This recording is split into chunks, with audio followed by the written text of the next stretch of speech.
Oke, halo teman-teman sekalian, selamat datang di bahasawcpns.com ya. Kali ini kita ingin bahas tentang soal UTBK SBMPTN ya, yang soal SUMI, sosial dan humaniora. Jadi isinya sosiologi, sejarah, geografi, dan ekonomi. Oke, langsung aja kita mulai ya. Oke, negara anggota Fakta sorry ya, aduh. Negara anggota Fakta Warsaw Treaty of Friendship, Cooperation, and Mutual Assistance. Itu yang mana aja nih? Ya, satu Bulgaria, dua Albania, tiga Polandia, atau empat Rumania. Oke, pertama kita belajar dulu ya. Apa sih itu Fakta Warsawa? Jadi gini ceritanya teman-teman ya. Jadi ya, setelah Perang Dunia Kedua muncul apa? Ya, Perang Dingin. Oke, Perang Dingin. Oke, konteksnya apa? Konteksnya apa nih? Oke. Konteksnya Perang Dunia Kedua itu adalah Nazi versus Sekutu. Ya, Sekutu itu alliance. Nah, Sekutu itu ya termasuk di dalamnya siapa? Di dalamnya siapa? Amerika dan Uni Soviet. Nah, ketika Nazinya kalah, otomatis yang menang Amerika dan Uni Soviet. Nah, akhirnya pas Perang Dingin, ya, pas Perang Dingin kita tarik ke sini, ya. Perang Dingin itu antara siapa? Amerika dengan Uni Soviet memperebutkan apa? Superpower, ya. Negara adidaya di dunia ada dua, ya. Nah, kemudian mulai di Perang Dingin. Perang Dingin itu apa sih? Perang Dingin itu perang dengan proksi. Maksudnya apa sih gini?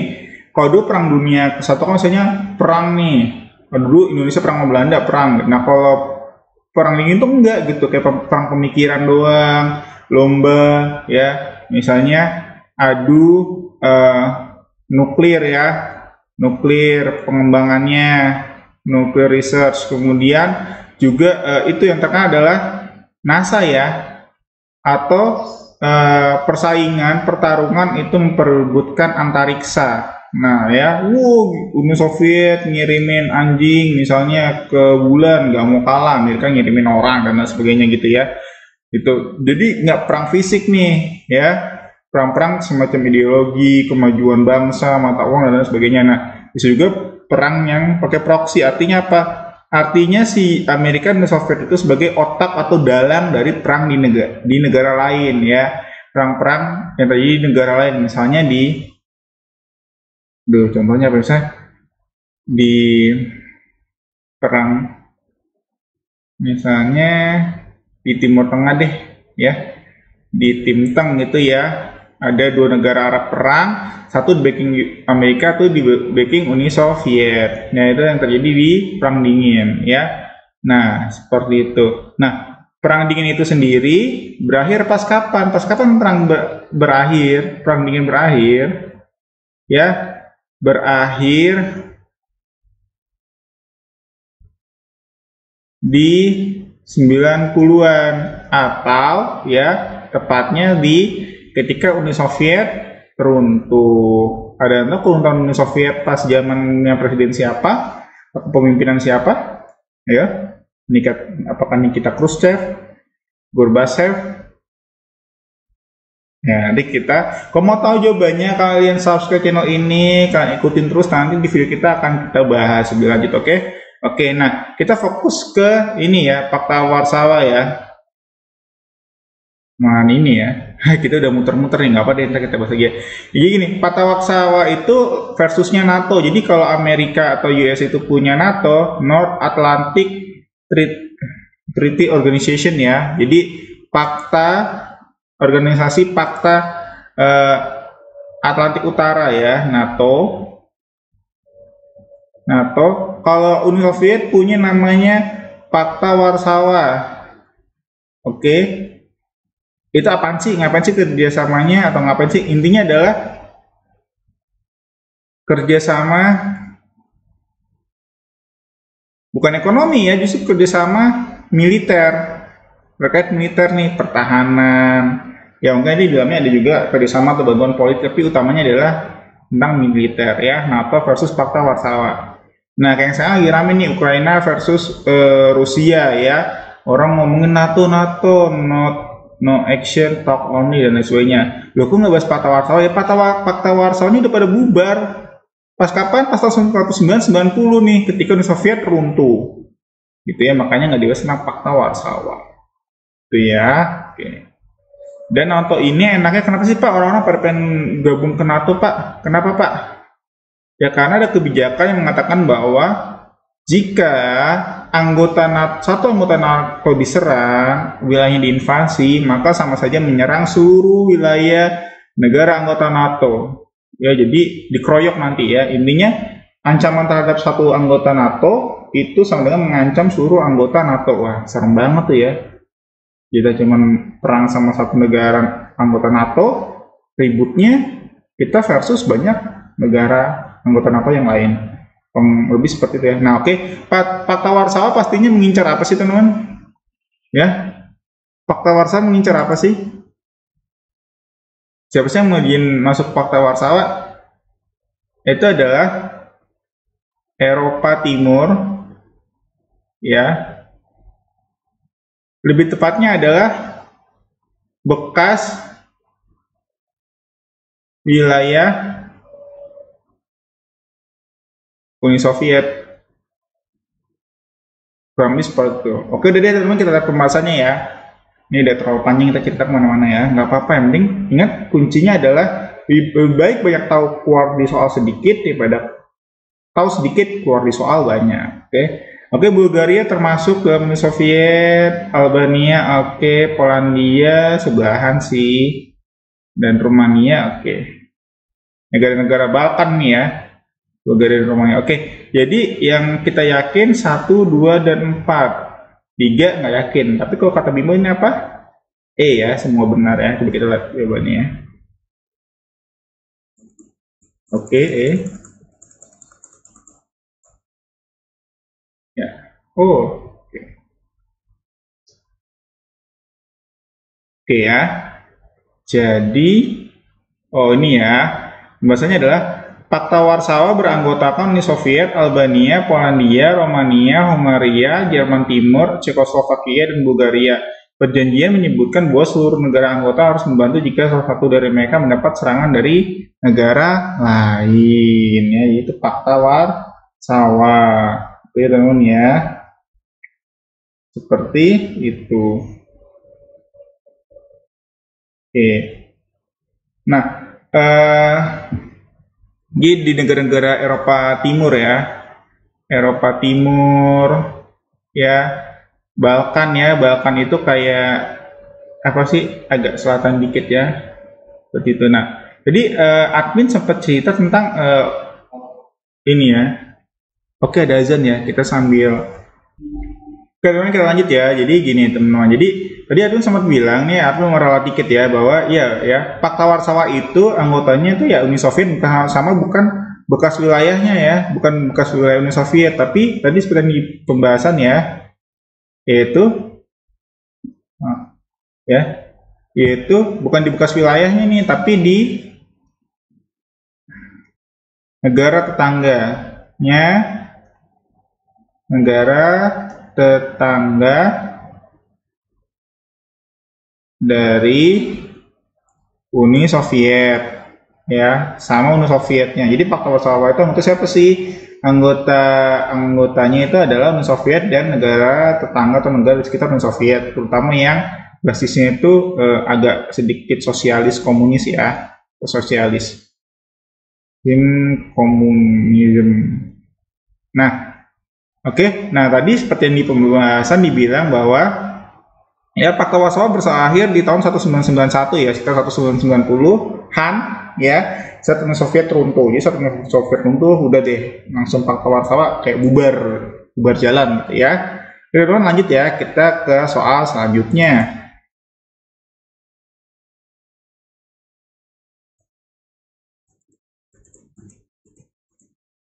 Oke ya. Pasca runtuhnya Yugoslavia, muncul negara-negara baru yang lahir, yaitu 1 Herzegovina, 2 Kroasia, 3 Slovenia, 4 Makedonia. Oke, kita bahas dulu ya. Yugoslavia ini termasuk daerah gimana ceritanya ya? Semacam daerah anggotanya Uni Soviet lah, kayak temennya gitu ya. Seperti itu ya, Yugoslavia. Nah, Yugoslavia ingat nggak pernah ikut konferensi apa di Indonesia ya?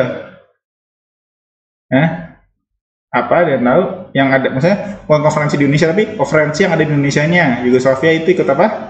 Ikut gerakan non-blok ya, GNB. Ya, seperti itu. Ya, iya. Ayo, kalau misalnya admin ada saja pembahasan, yuk sama belajar, sama koreksi ya. Terus di kolom komen ya. Oke, jadi Yugoslavia itu apa? Pernah ikut yang namanya siapa? Konferensi atau gerakan apa? Non-blok atau GNB ya, seperti itu. Oke. Nah, si gerakan non-blok itu kan itu apa, kekhawatiran mau perang nuklir ya, intinya mau perang, wah perang dahsyat nih, atau ya perang lah ya, pokoknya atau ketegangan dari mana, antara blok barat ya, Amerika versus blok timur ya, bukan Timur Tengah tapi Uni Soviet. Nah, akhirnya ini negara-negara yang lain, negara-negara dunia ketiga ya, itu mereka udah, yuk kita bersatu, kita bikin yuk, ini kita menyatakan bahwa saya nggak mau ada perang-perang gitu ya, seperti itu. Nah, Yugoslavia ini terkenal sama siapa pemimpinnya yang ada di GNB? Joseph Broz Tito. Nah, Yugoslavia itu bisa runtuh, bisa mundur, bisa hilang, bisa pecah. Salah satunya adalah karena kematiannya dari Joseph Broz Tito ya. Ini leadershipnya bagus gitu ya. Sto admin gitu ya. Oke, udah melenceng kemana-mana nih. Kita balik ke soal ya. Pasca runtuhnya Yugoslavia, muncul negara-negara baru yang lahir yaitu. Nah, kalian coba deh nanti di Google Map deh, lihat aja negara Yugoslavia itu gimana ya. Bentuknya kalau nggak salah begini ya. Agak ada kayak sepatu gini. Ya. Ini coba lihat deh, ya. Itu Herzegovina, iya kan negara baru ya. Kroasia, iya dia Slavik Balkan ya. Slovenia ini nggak yakin. Makedonia kayaknya iya deh. Kayaknya iya deh, gitu ya. Jadi kalau di bimbel gimana? 1, 2, 3 itu A, 1, 3 itu B, 2, 4 itu C, 4 itu D, E itu 1, 2, 3, dan 4. Nah, di 1 dan 2-nya. Ini oke, antara A dan E, kayaknya yang E ya, benar semua, Slovenia masuk. Jadi kita lihat jawabannya ya. Benar ya.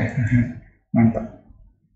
Oke, Yugoslavia ya, Yugoslavia adalah negara yang berada di semenanjung Balkan yang ini ya.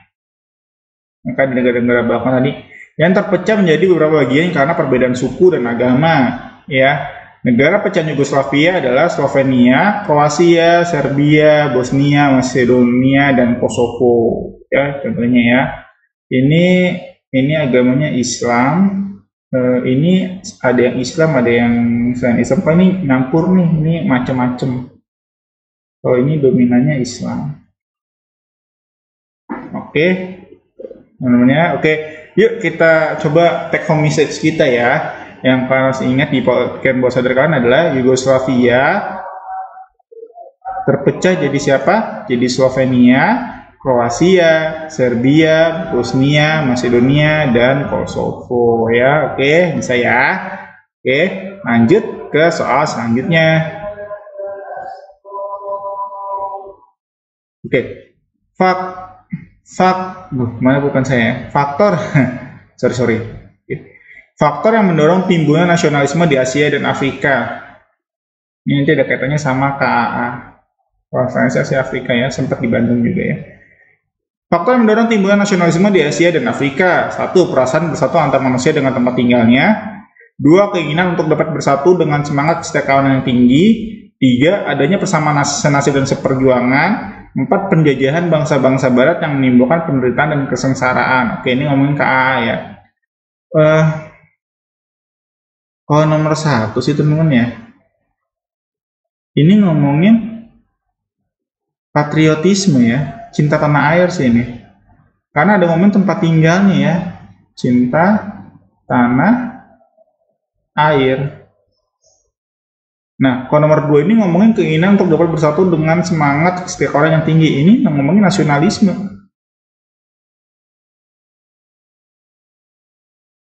Ini hati-hati, ini agak tricky ya. Ada persamaan nasionalisme dan perjuangan bisa dan penjajahan bangsa-bangsa barat menimbulkan penderitaan dan kesengsaraan. Oke, coba kita lihat langsung ya. Kalau cara bimbel kan 1, 2, 3 A, 1, 3 B, 2, 4 C. 1, 2, 3, 4. Oke. Nomor 1 dan nomor 3 enggak. 1 sama 3 enggak. Antara 1 dan 2 malah teman-teman ya. 1 dan 2 enggak. 1 dan 2 enggak. Oke, jawabannya D ya. Hanya 4 aja. Ya, jawabannya ini. D. Coba lihat. Oke, jawabannya D. Oke, pembahasannya ya. Faktor utama dan yang menjadi fakta untuk memberikan dorongan timbulnya nasionalisme di Asia dan Afrika adalah perasaan terjajah dari bangsa Barat. Rakyat yang terjajah mengalami penindasan yang membuat mereka mempunyai persamaan rasa memicu nasionalisme. Ya, jadi fokusnya di penjajahan bangsa-bangsa Barat ya. Jadi ini dijajah nih bangsa-bangsa Barat nih, kita capek dijajah dulu, yuk berontak yuk, berjuang yuk. Akhirnya jadi nasionalisme. Ya, nasionalisme, kemudian jadi kemerdekaan. Kurang lebih seperti itu ya. Nah, kalau misalnya gini, menangnya Jepang atas Rusia, itu membangkitkan apa? Itu menyebabkan apa?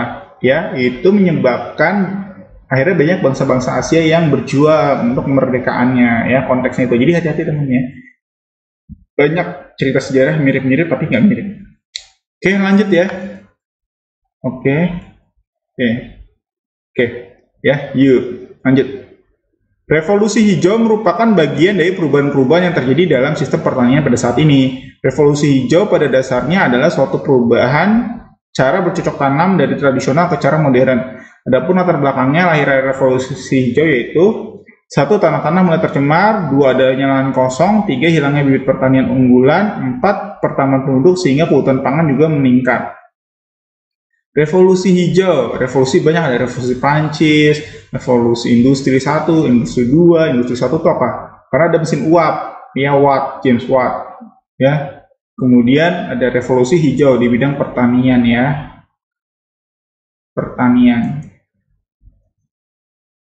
Pertanian tuh pakai modern, misalnya pakai traktor,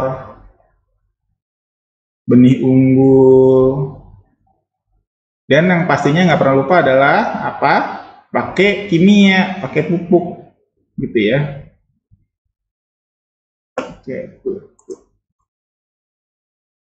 ya pakai pupuk. Oke, kita lihat jawabannya.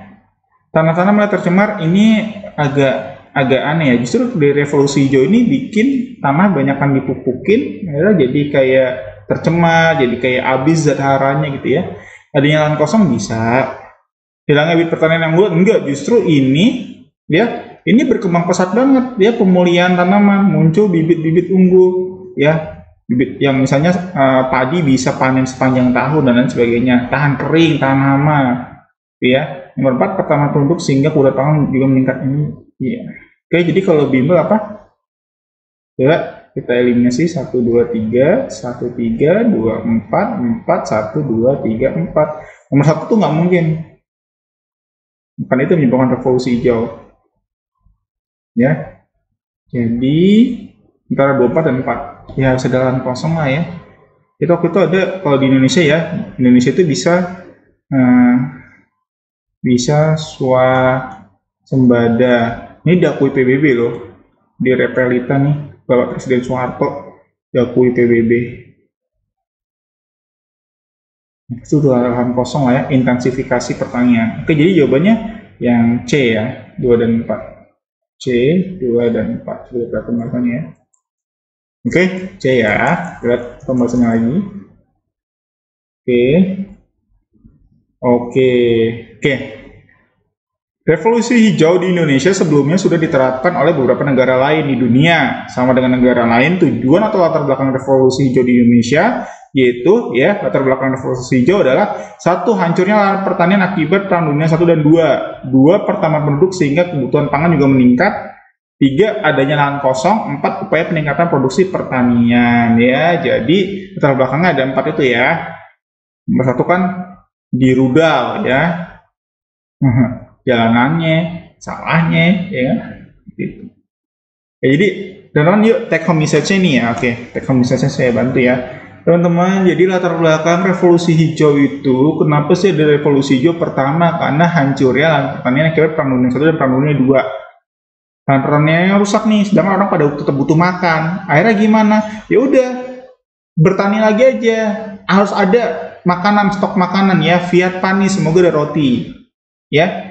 Kemudian akhirnya apa ya udah kita bertani seperti biasa tapi kita lebih cepat lebih banyak ya untuk mengganti kekurangan stok yang hancur akibat perang. Akhirnya ya muncul ya harus upaya peningkatan produksi pertanian, ada lahan-lahan kosong yang baru ya. Dulunya apartemen, di rudal, di roket, akhirnya di tanah kosong tanamin sayur, tanamin padi gitu ya. Tanamin gandum gitu ya. Nah, juga apa? Makin banyak anak nih, makin banyak penduduk dunia ya, dan banyak mulut yang harus diberi makan. Oke, jadi saya ulang ya, take home message-nya ya adalah latar belakang revolusi hijau adalah 1. Hancurnya lahan pertanian akibat Perang Dunia 1 dan 2. Ya, sehingga ya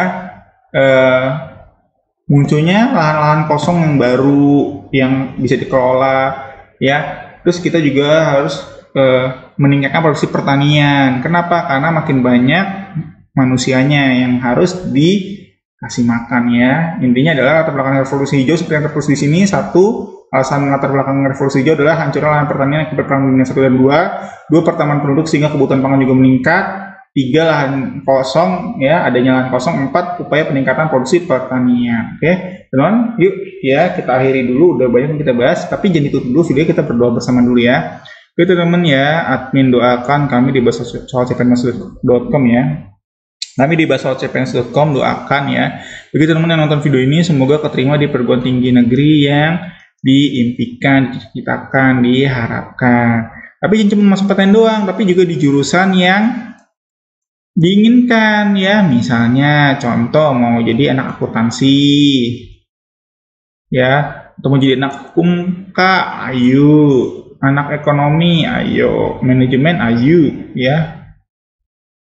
Gitu ya. Amin, amin, amin ya robbal amin. Amin. Sekali lagi admin doakan semoga yang nonton video ini keterima di perguruan tinggi negeri yang dicita-citakan, di jurusan yang diinginkan. Amin, amin ya robbal amin. Sekian, terima kasih.